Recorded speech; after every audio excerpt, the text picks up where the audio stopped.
The American labor movement is one of the most enduring stories of American history that is focused on the working class. It is an underdog story, a story of hardworking laborers fighting against an all-powerful, exploitive, and unfair corporations and employers. This is a story of grit, resilience, and bravery to grow against the top dog and fight for equality, justice, and fairness for all workers. This is a story that is still very relatable to many Americans who, hundreds of years later, fight for the same cause and same outcome of a better workplace environment.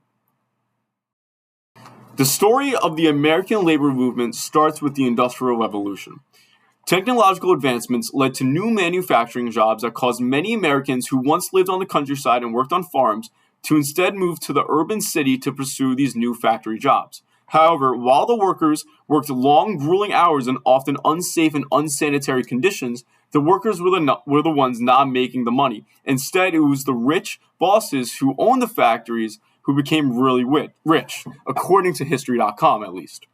The laborers at the time didn't just stand by idly and let this happen. Instead, they took to the streets and held protests and strikes for better working conditions, hours, and pay. These protests and strikes led to the creation of unions, with one of the first being the most important union being the Noble Order of Knights of Labor, being founded in 1869 by Ira Smith Stevens, originally being a secret order meant to protect its members from employer retaliation during strikes. The union's original platform was partially ideological.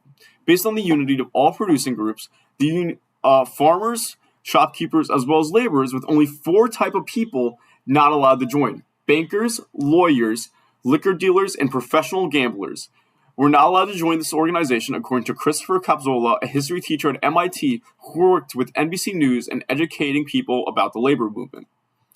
The original goal of this union was to create a new system of worker cooperatives that would later replace capitalism.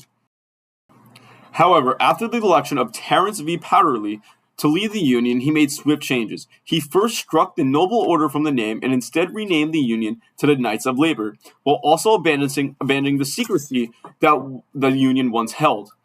However, Powderly was unwilling to initiate strikes and other forms of economic pressure that the former leader once did.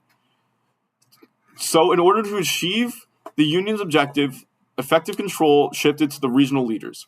The objective of the union was to fight for an 8-day workday, as many laborers were working grueling 100-hour work weeks and were demanding time home for their family and just general relaxation.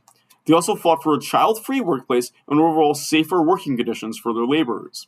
In 1885, the union became the most prominent labor organization of America, with the union reaching a peak of 700,000 members, according to a Britannica article on the union.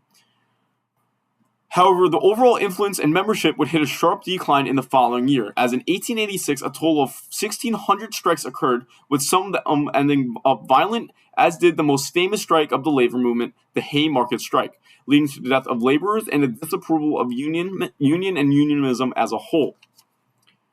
As the Knights of Labor slowly lost their dominance, a new union rose to take their place. The American Federation of Labor, also known as the AFL, their leader, Samuel Gompers, a cigar maker, believed that labor had most to gain by organizing skilled laborers instead of trying to unify them all together.